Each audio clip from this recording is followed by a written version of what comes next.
Hey guys, what's going on? I want to report a little bit on this crazy story about Kid Creole, a member of Grandmaster Flash and the Furious Five rap group, one of the pioneers of hip hop, one of the pioneers of rap music, is now looking at 25 years behind bars over stabbing a homeless man in 2017. The rapper, whose real name is Nathan Glover, was behind such hits as White Lines Don't Do It in 1983, and of course, the 1983 anthem, The Message.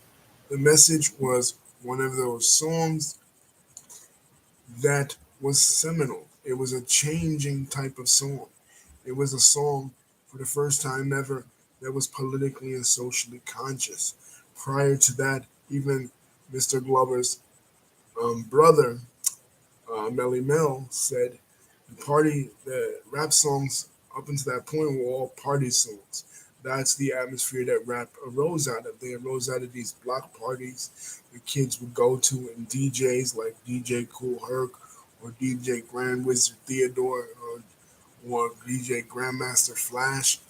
They would throw these parties, and MCs, mic controllers, that's where the word comes from, would get up there and spit their rhymes, you know, rhyming, playing the dozens or imitating Muhammad Ali, what have you. And it was just some rapping shit, you know what I mean? But when they made the message in 1983, that changed the game because that introduced seriousness. They were actually talking about what was really going on in New York City at that time. In New York City at that time, infrastructure was crashing. It was worth 10. It's bad now, but it was 10 times worse than that in the late 70s and early 80s.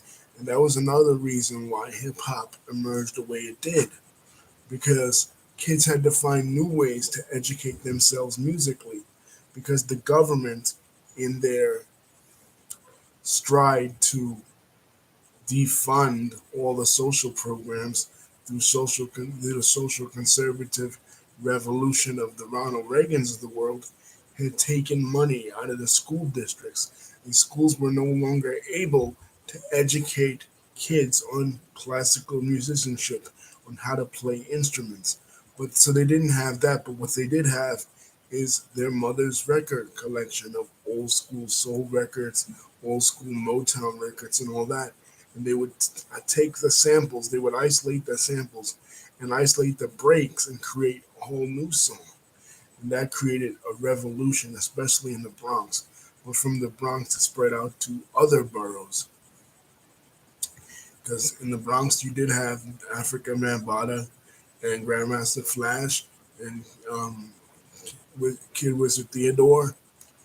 But in Harlem, you had DJ Hollywood, DJ Flowers, all them, and you had a few in Brooklyn and a few in Queens.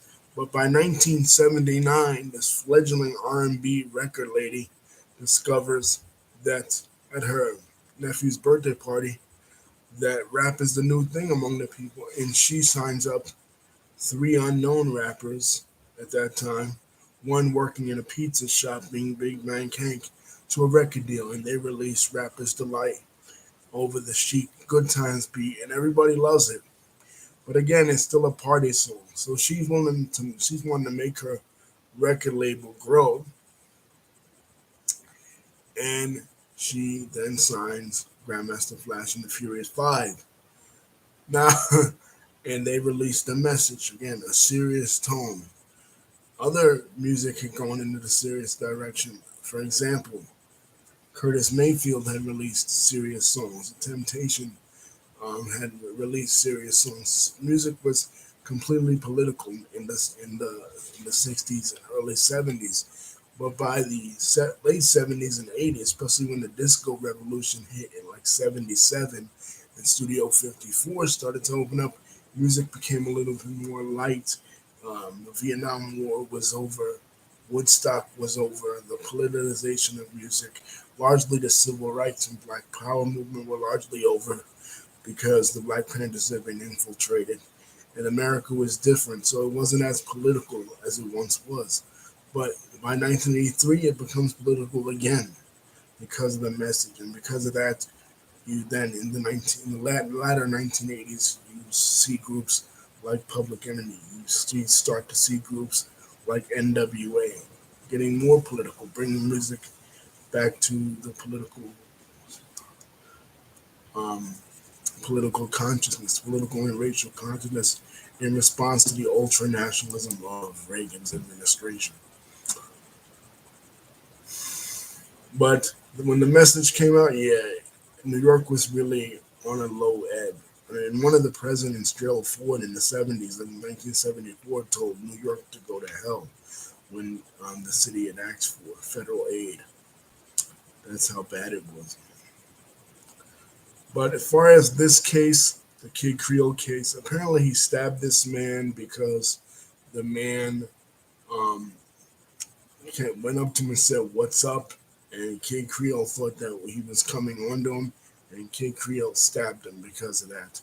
And now it's just coming up now, all these years later, that Kid Creole confessed, "Yeah, I stabbed him because I thought he was trying to solicit." Now the paper are trying to paint this as a homophobic attack.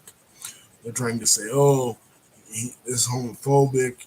He only did this because the guy is gay. He was targeting him because he was gay." No, you can't compare like an incident like this to like Matthew Shepard,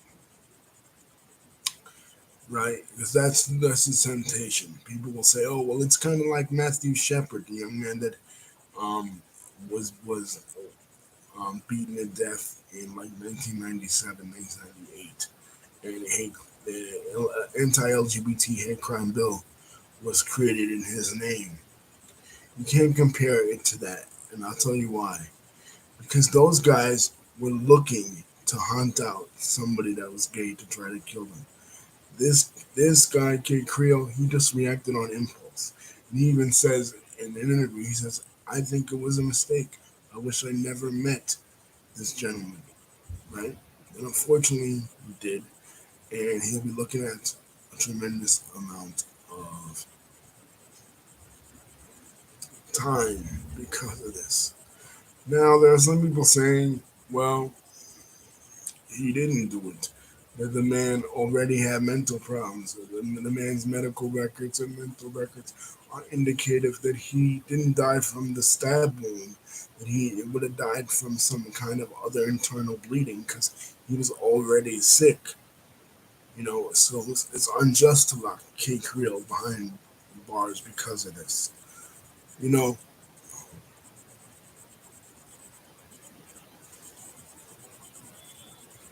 oh, Lisa saying, oh, he was at Rikers Island. Okay, yeah. Now that makes. Thank you for adding that, Lisa. I didn't read that part in the article.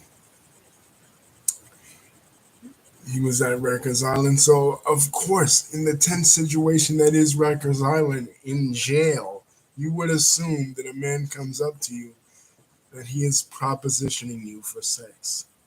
You know what I mean? So this is something completely different than the Matthew Shepard case. With regards to homophobia, this is in jail, and the dynamics of sexuality and the dynamics of relationships don't work the same when it comes to jail because we're not dealing with love, we're dealing with power plays, we're dealing with rape. They're not targeting someone, regardless of what you see on TV shows like Orange is the New Black or Oz.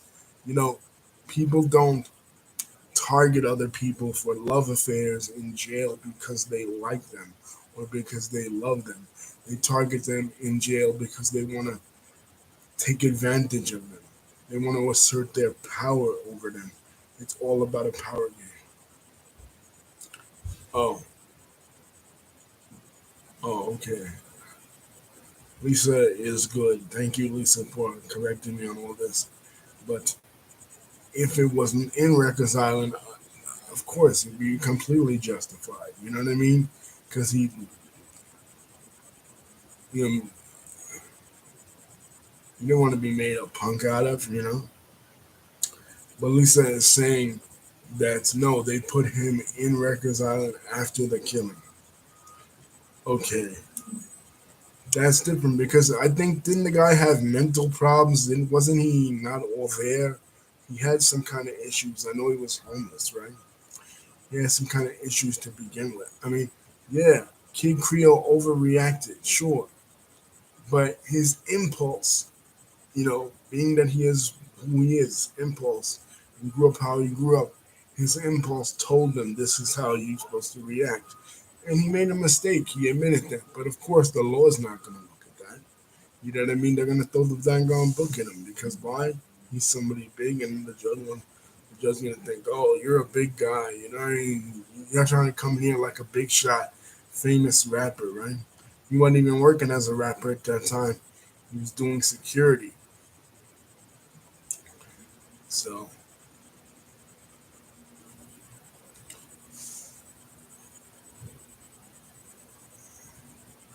wow, they put the guy on Rikers Island, probably in a psychiatric wing. The guy was a little off his rocker. But yeah, anyway, guys, that's what I think about the Kid Creole situation. Free Creole. He really didn't do anything wrong. What he did was kind of a self-defense thing. You know what I mean? He felt he was under attack, and he defended himself. That's the way I look at it.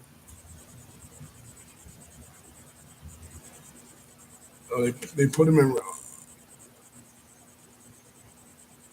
Yeah, well, of course. I mean, of course they put him in Rikers Island because he's. I mean, that's the detention. That's the holding center for New York City jails.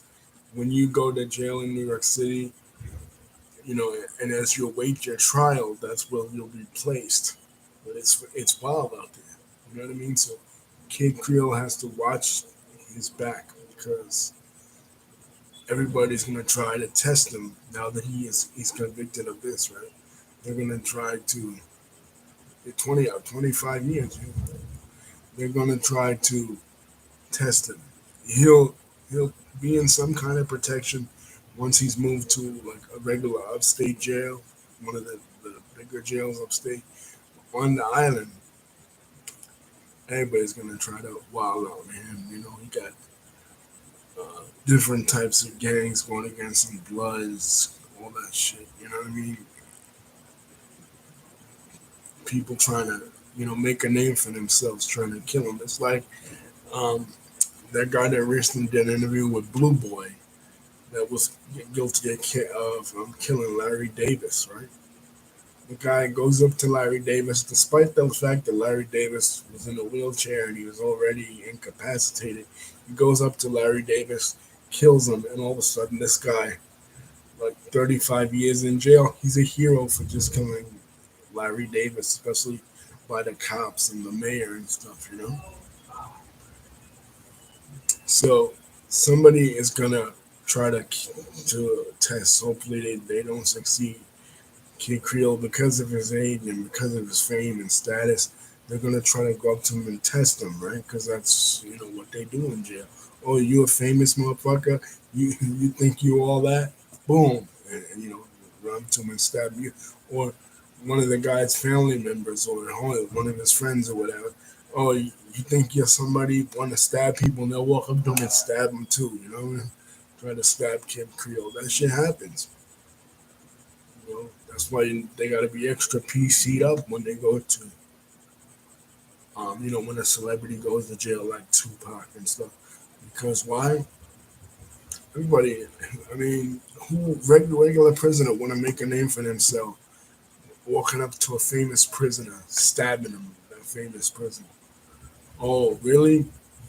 Or talk on the prison yard about, oh, this guy's in this jail, this part of the jail. Let's get him because of blah blah blah reason. You know what I mean? So he's gonna be a target, that most definitely. So you gotta watch his back, please, for sure. You know, and they're gonna think he's easy. Like, okay, yeah, I'll show him. He's 75 years old. You know what I mean? He can't do nothing. I'll show him. You know, he could be in the line, and getting lunch or whatever. And, you know, so you gotta really watch his back. You know, especially we saw with Khalif Broward, that Khalif Broward documentary. What they really do on Rikers Island is brutal, man.